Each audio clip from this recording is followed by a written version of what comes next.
Julia Gillard has become the first foreign leader to address New Zealand's Parliament. The Prime Minister's in Wellington for talks with her counterpart John Key.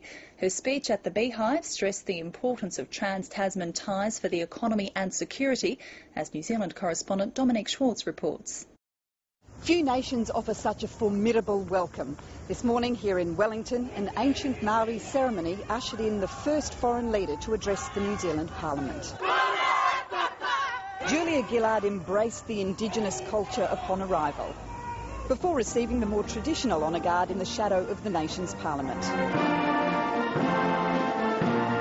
Inside, MPs gave her an equally rousing welcome. The visiting Prime Minister used the speech to promote the lasting friendship between the two neighbours, and both leaders have vowed to re-establish more regular engagement. I accept your welcome to this historic chamber as a profound tribute to the friendship between our nations and our people. I also acknowledge it has been some time since a full bilateral visit by an Australian Prime Minister, and I'm glad to be here and to be able to put that right. But more than that, I don't want familiarity to slide into forgetfulness.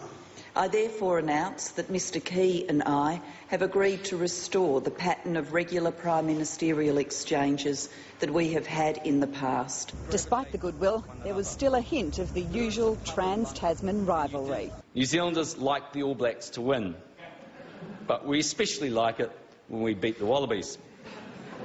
And I must say, Prime Minister, we treat it as a mark of respect when our friends across the Tasman claim ownership of such traditional New Zealand icons as Pavlova, Crowded House and Farlap.